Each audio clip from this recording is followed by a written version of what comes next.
All right. Hey, friends, and welcome to another episode. In this episode, I want to talk about recovery and how recovery really is a daily choice. And so, this is going to be part three of this three-part series.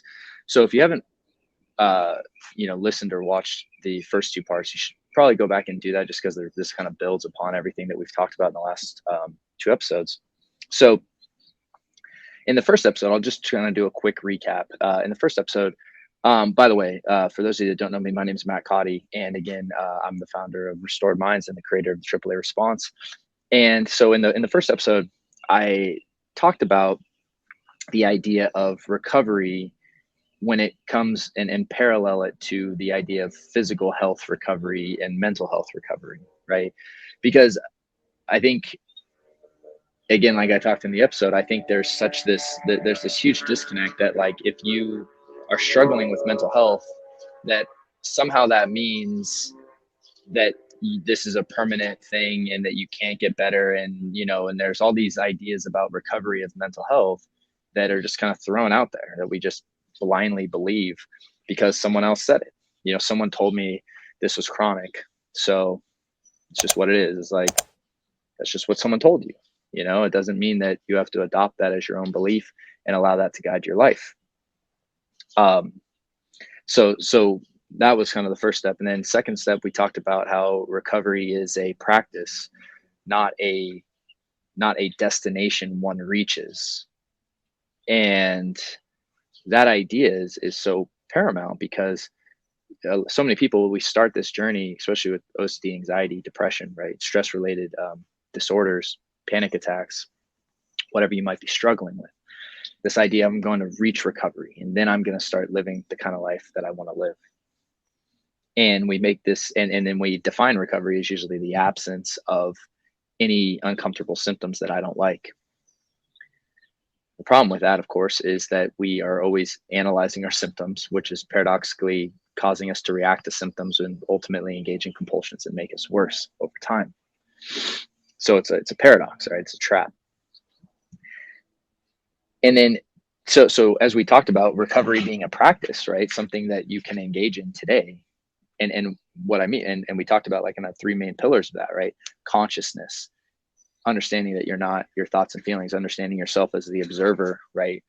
Even the spiritual being that is observing the thoughts and feelings. Now, you might not align with that language, and that's okay, right? But however you decide to understand consciousness for yourself, the reality is that there's a subject object awareness at play where you're noticing the thoughts and feelings. Now, who you are, that's, you can go on your own journey to kind of understand that. I mean, I have my own beliefs that I've talked about and shared. But then, so with consciousness comes the removal of compulsions and safety behaviors. And again, when you really understand why we're doing that, is like, if you're removing the compulsions, the thing you do to make you feel better, we're allowing these experiences to happen with our thoughts and feelings, then we are ultimately showing ourselves that feeling our thoughts and feelings are safe. And actually that we're already safe right now. That's a lot of what the work of ERP is, right? And recovery is actually showing our body and brain that we're safe. We're okay right now, you know? And so then on top of that, the idea of moving into your life presently, being mindful, living according to your values. A lot of the system discussed in acceptance commitment therapy, right? It's like, um, that's foundational for mental health. So once we understand it's a practice and we can actually start practicing recovery today, and what we practice today is going to determine our health tomorrow. Just like if we are struggling with our mental health today, it's most likely from a poor practice in the past that's resulted in now. Just like physical health, right? If we're struggling with our weight today, it's not because of something we did today, it's some of the choices we made in the past. So once we understand that recovery is a practice, then we can understand today as an opportunity to practice recovery, right? And then so it's like, a recovery today is a choice that I get to make.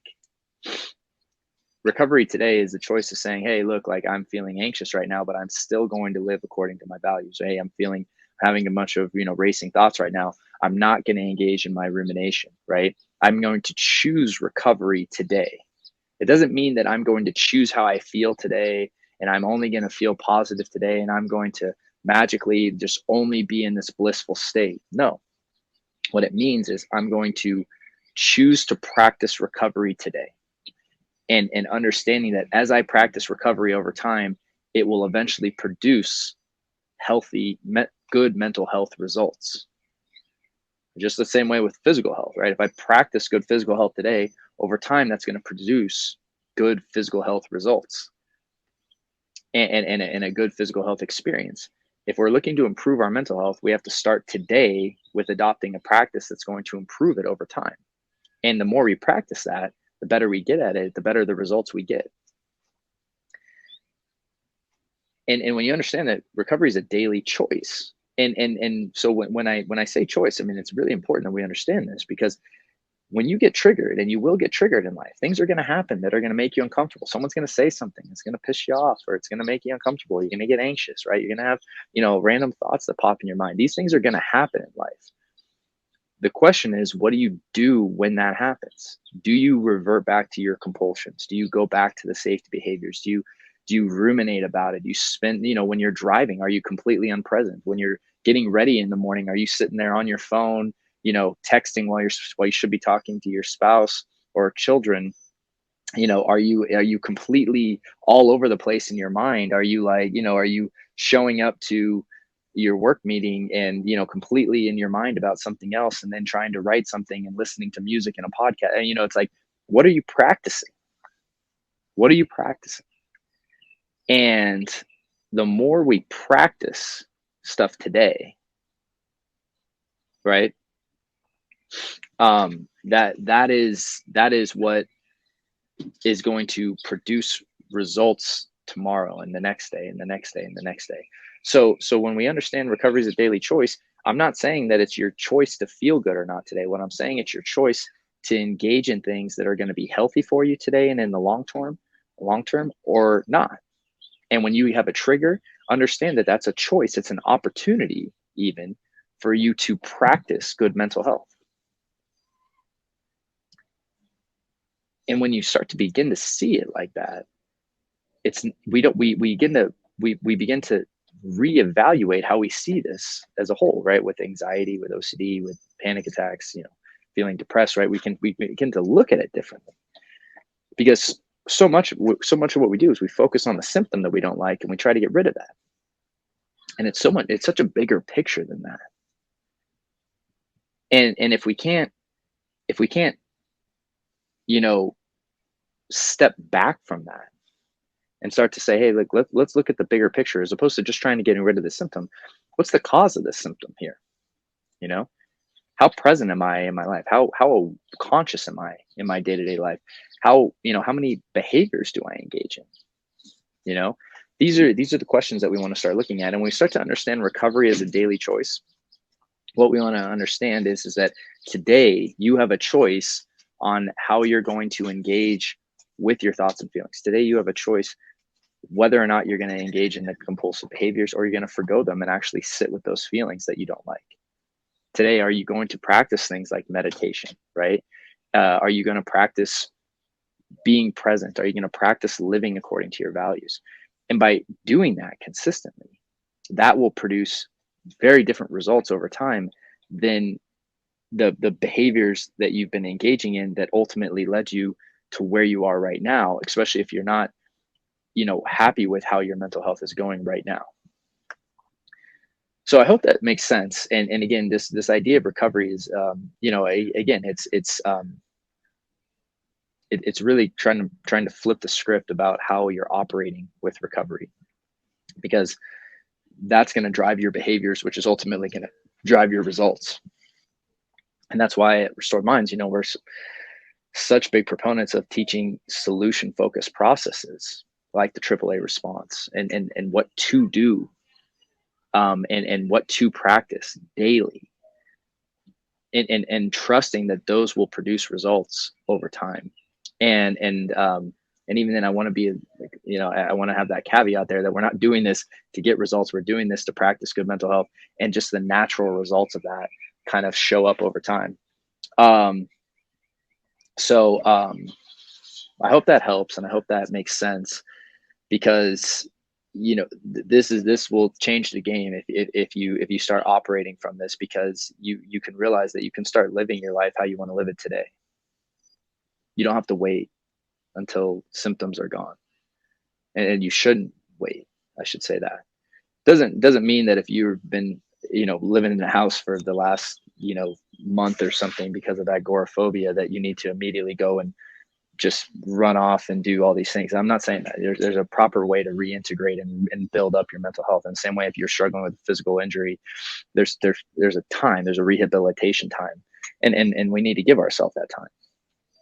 But I think how we define recovery really oftentimes keeps people trapped. And I know this happened with me big time. So just reframing it, I think, is a very powerful stance. So hopefully that makes sense. And again, if you're looking for help on this journey, again, one of the things I would say is please don't go on this journey alone. Like over at Restored Minds, we have resources available for you. Down in the notes, we have a little link where you have a guide that you can get started with for free. And we also have various programs to support you on this journey. So, please check those out. Please don't do this alone, and please, get the support you need, because it will save you so much time and energy on this journey, as opposed to just trying to figure it out yourself. So with that said, I wish you guys a wonderful week as always. And, we're going to move into a new series in the next episode where we're going to talk about some new cool stuff. So thanks, guys. Appreciate all of you. And I wish you guys a great week, and I'll see you on the next episode. Thank you so much for watching that video. And so if you're struggling with OCD and anxiety, I just wanted to let you know that we have a free training for you over at Restored Minds, where you can start learning how to use our AAA response to really break out of that loop and ultimately take back control of your life. And all you need to do to access is just click the little link below, and you'll be taken to a page where you can register today. Thank you so much.